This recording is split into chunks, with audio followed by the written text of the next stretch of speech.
하나님 아버지, 이 시간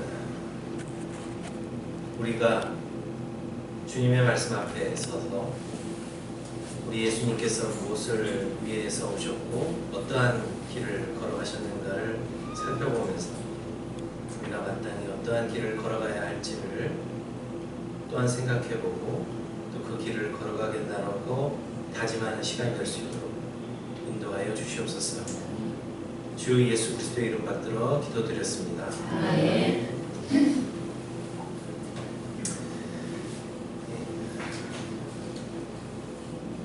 한 해가 저물어갈 시점이 되면 항상 설교는 이렇게 시작합니다. 2019년 한 해가 저물어갑니다.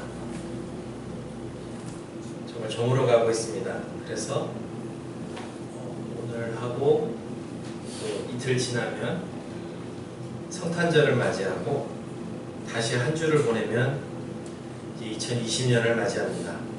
그래서 이러한 가운데서 무슨 말씀을 전할까를 이렇게 생각을 해보다가 두 가지를 떠올렸습니다.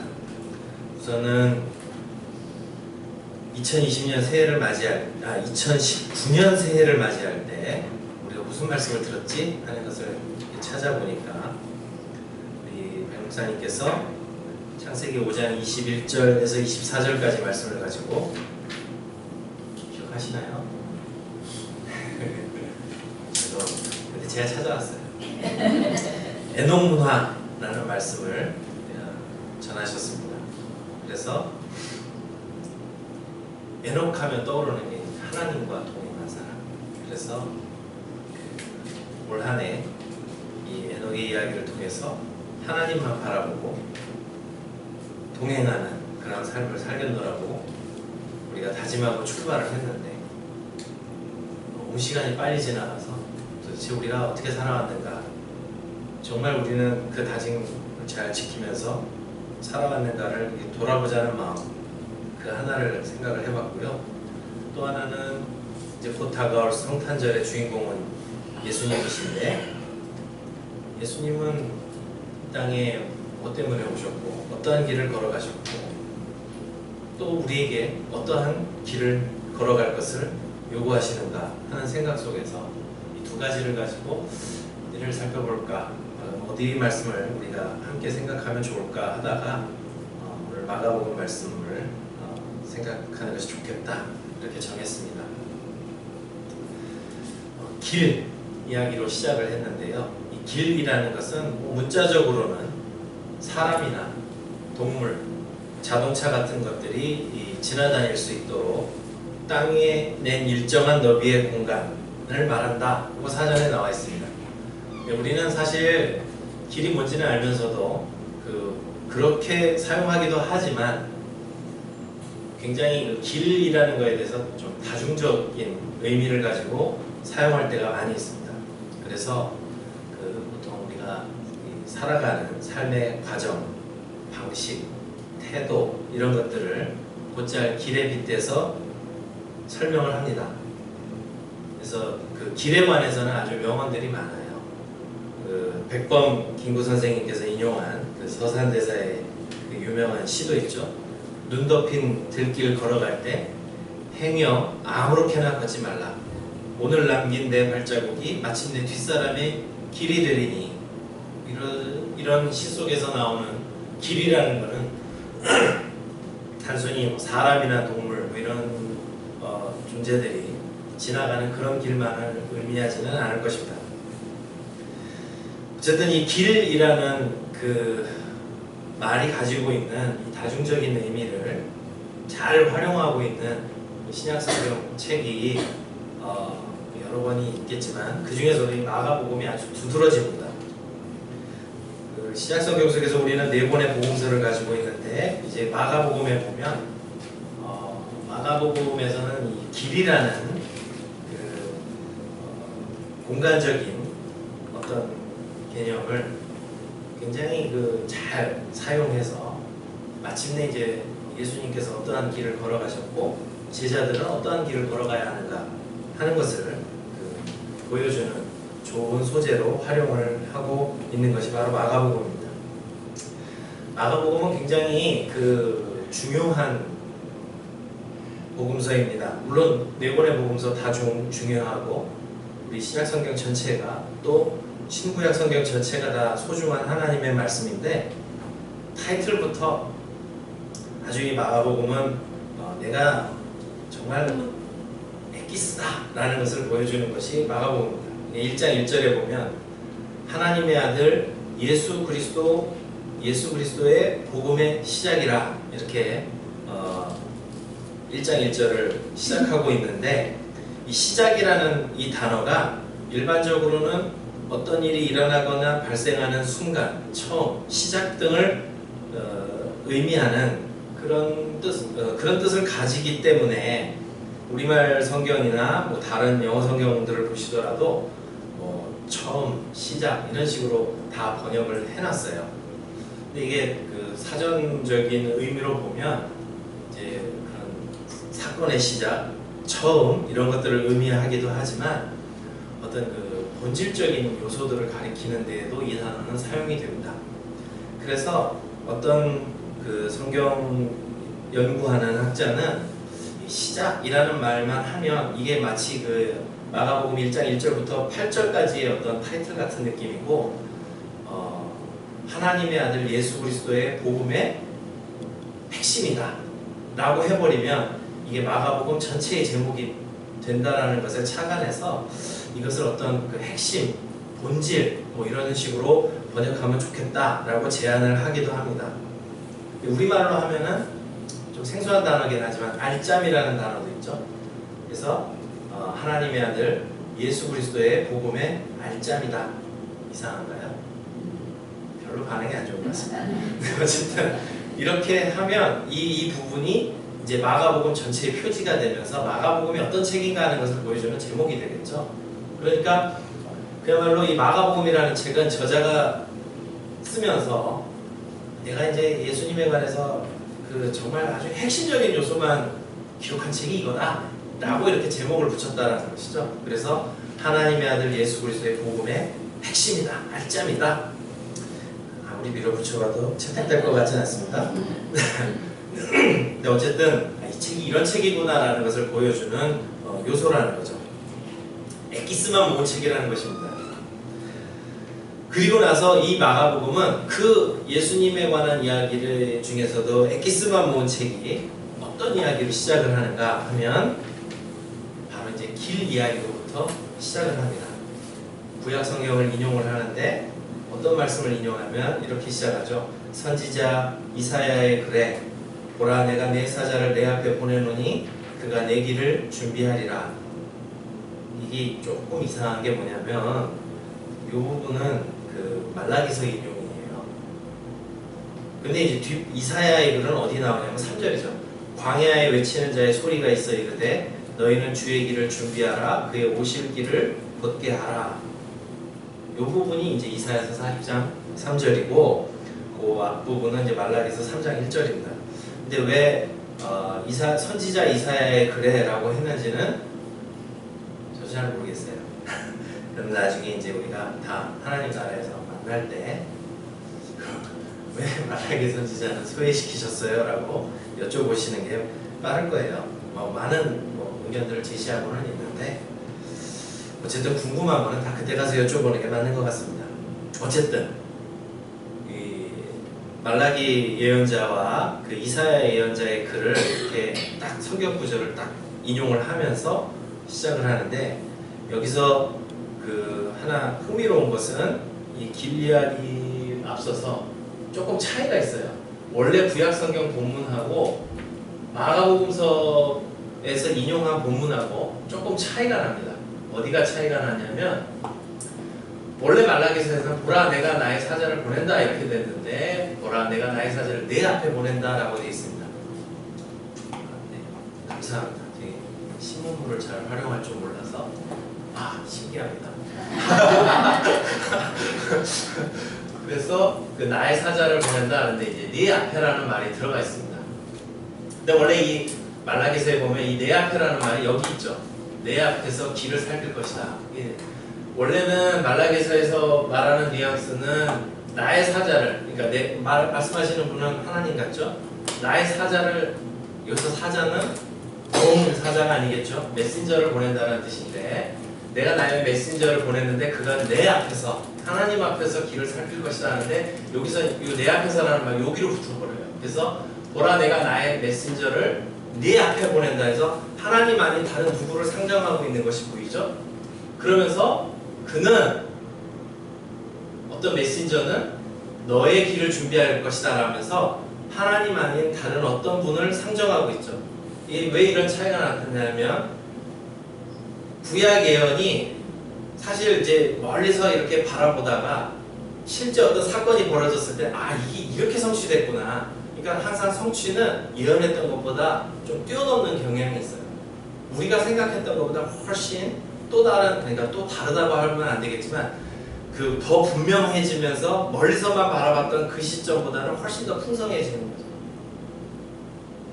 그래서 예수님 사건을 경험하고 나서 보니까, 아, 진짜 이 예언의 말씀은 이런 뜻이었구나 라고 이제 마가가 해석을 해주고 있는 거예요.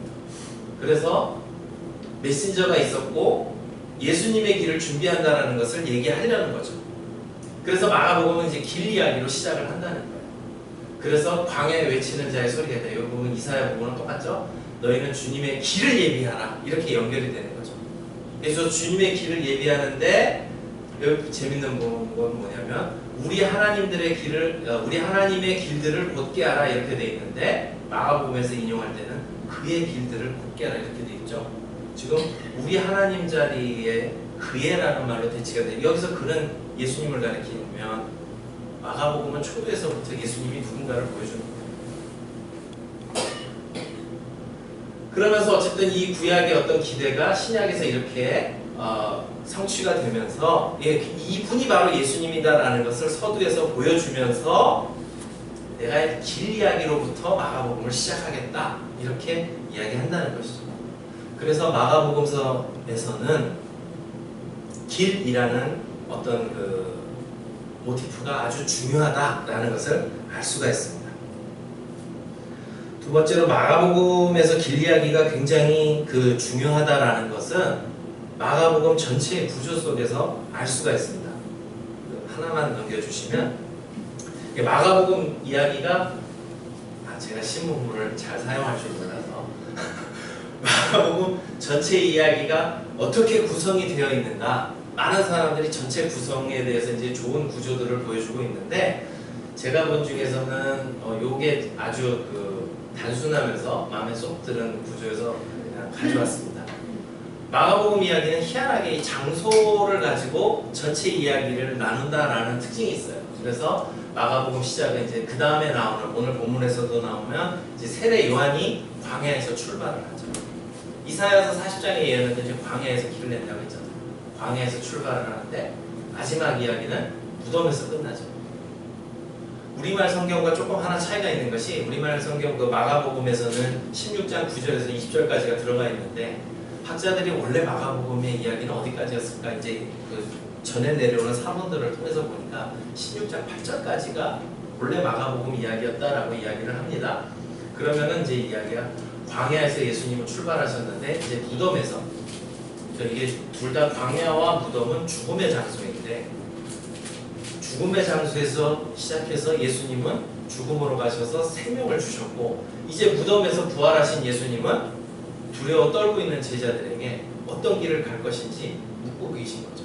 그래서 마가복음 16장 8절에서는 이제 무서워서 두려워 떨면서 끝나는 걸로 이야기가 끝나요. 이게 무서워서 떨지만 어떻게 결단할지는 제자들의 몫이라는 거죠. 이런 거를 이제 요즘 조금 유식한 말로 열린 결말이라고 합니다. 들어보셨을까요? 그게 유행해서 요즘 드라마도 되게 찝찝하게 끝나는 게 많아요. 어쨌든 간에 제자들의 몫으로 남겨져 있는 거죠. 근데 이 이야기들이 보면 이제 예수님 생애가 갈릴리에서 사역을 시작해서 예루살렘에서 끝나죠. 근데 그 중간에 예루살렘으로 올라가는 이 길 이야기가 있습니다. 그러니까 예수님께서 갈릴리에서 예루살렘에 가셔서 그 사역을 완성하시는데, 그 길에서 하셨던 어떤 대화와 사건들이 예수님이 어떠한 길을 걸어가셨는지를 보여주는 중요한 그야말로 하이라이트가 된다라는 거예요. 그래서 이제 여기가 예수님이 걸어가셨던 길의 정점이다. 근데 여기 이제 재밌는 게, 물론 뭐 할 말은 많아요. 여기 뭐 이게 다 뭐냐 할 수도 있겠지만, 어쨌든 여기와 관련해서 말씀드리면, 이 길단락이라고 보통 부르는데, 예루살렘으로 올라가는 그 노정 가운데서 벌어지는 그 에피소드들 이야기가 흥미롭게도 앞부분도 시각장애인 이야기, 뒷부분도 시각장애인 이야기가 나옵니다. 그래서 시각장애인을 고치시는 사건이 그 길 이야기를 감싸고 있어요. 단순히 예수님께서 시각장애인을 고치실 수 있는 능력이 있다라는 것을 보여주는 것만이 아니고, 이 이야기들이 굉장히 흥미로운 게, 이 첫 번째 이야기에 보면 8장 22절부터 26절까지의 이야기를 보면 예수님께서 시각장애인을 고치시는데, 보통 여러분들 아시는 예수님의 기적은 한 방이에요.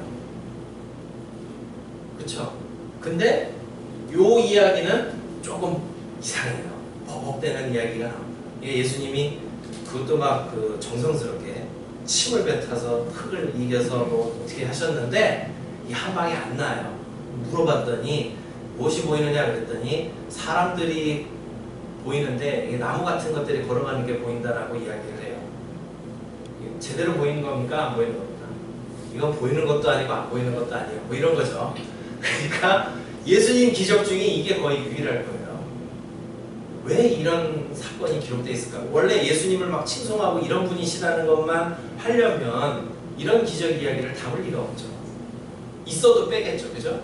그런데 그 사건 뒤에 나오는 이야기가 뭐냐면 베드로의 신앙고백입니다. 사람들이 나를 누구라 하느냐, 뭐 더러는 누구라 뭐 하는데 너희는 나를 누구라 하느냐 그랬더니 베드로가 대답을 하죠. 당신은 그리스도십니다.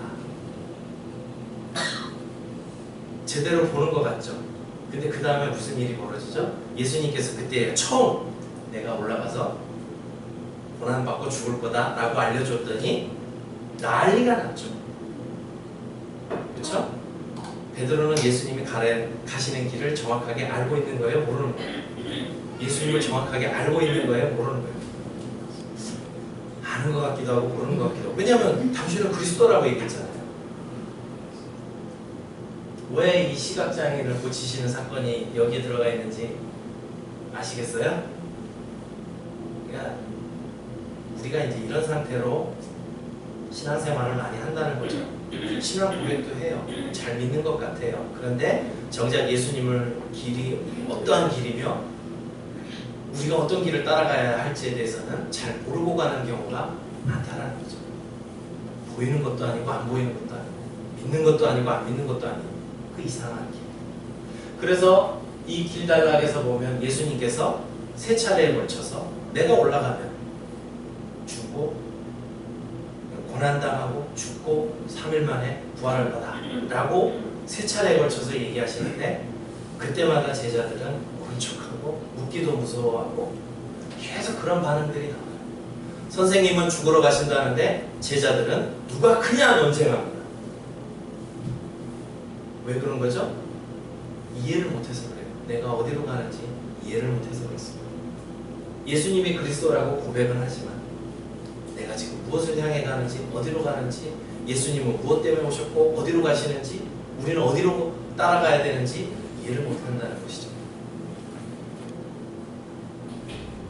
12월 첫째 주에 백목사님께서 제자들을 부르신 그 예수님 말씀을 전해주셨습니다. 이제 그 말씀을 기억하시죠? 그것도 잊어버리시고 예수님께서 나를 따라오너라 했더니 이제 제자들이 배와 그물을 보내들고 예수님을 쫓았다고. 내가 너희를 사람 낚는 어부가 되게 하리라. 그 말씀에 대해서 여러분들은 어떤 생각을 하고 계십니까? 사람 낚는 어부가 되게 하리라. 사람 낚는 어부가 뜻이 뭐죠?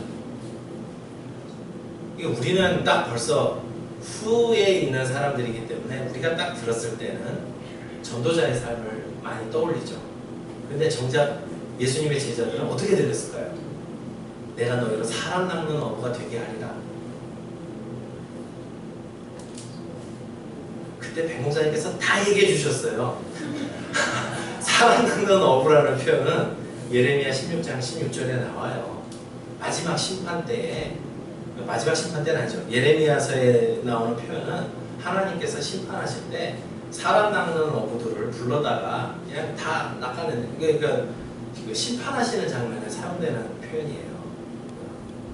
그러니까 이 남유다를 심판하실 때 그 심판자의 모습이 사람 낚는 어부예요. 그러니까 이게 누가 누구를 심판할 때는 높은 위치잖아요. 그렇죠?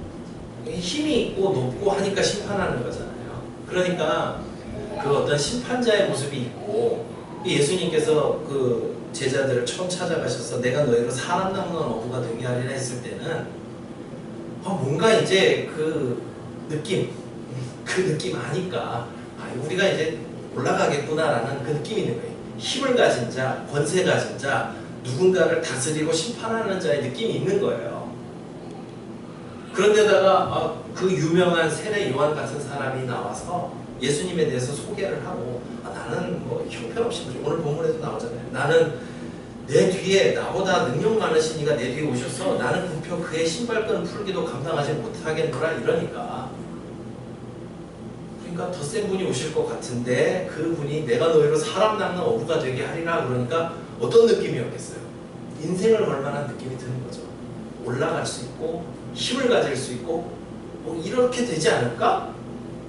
제가 보기에는 진정한 어부는 예수님이신 거죠. 제자들이 파닥파닥 낚인 거죠.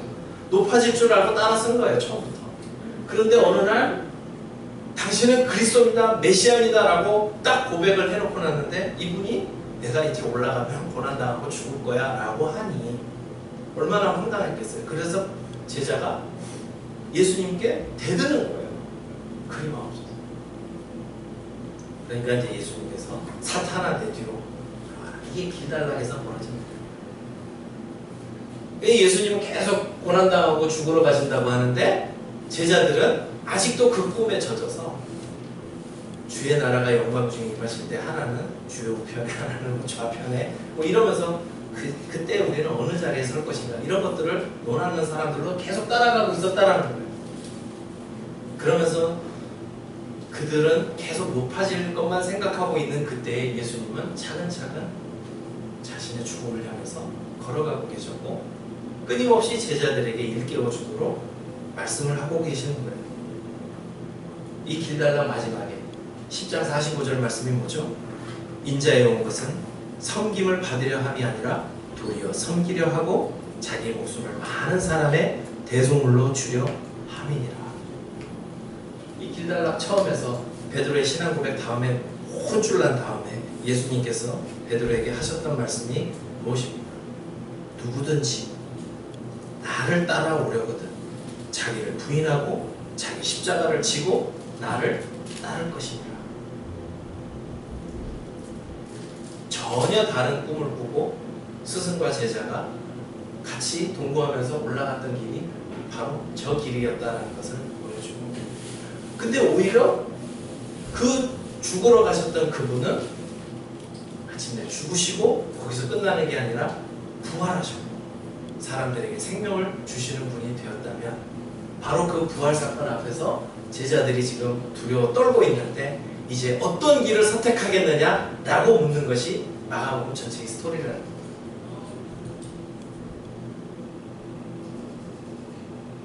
그런데 우리는 여전히 예수님을 쫓는다고 하면서도 무슨 생각을 하면서 쫓습니까? 과연 예수님이 하셨던 그 말씀, 인자가 온 것은 섬김을 받으려 함이 아니라 도리어 섬기려 하고 자기 목숨을 많은 사람의 대속물로 주려 함이니라. 이 길을 과연 얼마만큼 생각하고 또 우리가 걸어가야 할 길, 누구든지 나를 따라오려거든 자기를 부인하고 자기 십자가를 지고 나를 따를 것이니라. 이 말씀을 얼마나 생각하고 따라가는 것인가. 그럼에도 불구하고 예수님께서는 희망을 가지고 계시죠. 왜냐하면 그 길 이야기 끝에 다시 한번 시각장애인을 고치시는 사건이 있죠. 그때는 밝히고 있는 거죠. 주저함도 없고. 그러니까 이게 바로 예수님께서, 하나님께서 우리에게 바라는 모습인 거죠. 예수님의 길은 처음부터 분명했습니다. 사실 그 길을 예비했던 세례 요한도 하나님의 길에 서서 그야말로 애매한 고난을 당해서 정의의 목소리를 바라다가 쓸쓸하게 죽어갔습니다. 예수님도 역시 자신을 많은 사람들을 위해서 희생하며 대속물로 내어주시는 그 죽음의 길을 걸어가셨습니다. 예수님은 이것 때문에 오셨다고 마가복음은 선언하죠. 마태복음이나 누가복음처럼 성탄 이야기를 담고 있지 않더라도, 예수님의 출생 이야기를 담고 있지 않더라도 무엇 때문에 예수님께서 오셨는가 하는 것을 분명하게 보여주고 있습니다. 성탄절은 바로 이러한 것을 기념하는 날입니다. 오늘날 우리는 성탄절을 매우 낭만적으로 생각하는 경향이 있지만 실상은 그렇지 않습니다. 죽으러 오신 예수님, 섬기러 오신 예수님을 기억하는 날이 성탄절입니다. 근데 우리는 사실 그게 쉽지 않습니다. 우리는 서로를 향해 당신은 사랑받기 위해 태어난 사람이라고 노래하기를 좋아하지, 노래 가사를 당신은 죽으려고 태어난 사람 이렇게 노래를 지어 부르면 누가 좋아하겠어요? 화를 낼걸요? 옆에서 당신은 죽으려고 태어난 사람 하면 미쳤나? 그만큼 우리는 본질적으로 싫어한다는 거예요. 그래서 그런지 제가 오늘 예배 마치고 설교를 마치고 어떤 찬송을 불러야 하나, 어떤 찬송을 불러야 하나 고민하다가 이 제자도에 관련된 찬송이 어디에 있나를 봤어요. 봤더니 448장부터 469장까지가 제자도 관련 찬양이더라고요. 그래서 그 제자도 관련 찬양 중에 잘 아는 노래 보통 455장 아니면 그래서 이제 461장을 전했는데 455장 얼마나 힘든지 몰라요. 주님의 마음, 후렴구 보세요. 주님의 마음 본받아 살면서 그 거룩하 힘들어요. 노래도 힘들어요. 461장도 첫 두 절만 불러도 목소리가 슈퍼처럼 높아요. 찬송가조차 버겁습니다. 예수님의 길을 뒤따른다는 게 생각만큼 쉽지 않습니다. 오늘날에는 더더욱 우리가 이기심으로 점점 똘똘 뭉쳐서 내가 받는 손해에 대해서는 엄청 민감하고 남이 받는 손해에 대해서는 아주 관대한 그런 세상을 우리가 살아가고 있습니다. 악착같이 남을 벗겨먹고 나는 어떻게 해서든지 손해를 안 보려고 하는 그런 세상 속에서 우리도 그렇게 살아야지, 안 그러면은 이거 바보가 아닌가라는 그런 생각이 우리에게도 침투해 들어올 때가 얼마나 많은지 모릅니다. 저는 안 그러겠습니다. 저 역시도 마찬가지예요. 내가 호의를 베풀었는데 그것이 나한테 별로 그냥 요즘 말로 호갱이구나, 호구구나 라는 그런 취급으로 돌아올 때 얼마나 가슴 아프고 내가 정말 똑똑하게 살아야, 아주 그냥 악착같이 못되게 살아야 하나? 그런 생각 들 때가 한두 번이야. 그렇지만 진짜 우리가 예수님을 믿는다고 고백한다면, 예수님의 제자라고 고백한다면 내가 어떤 길을 걸어가야 하는가? 이 시점에서 우리는 돌아보아야 할 것입니다. 예수님은 어떤 길을 걸어가셨는가?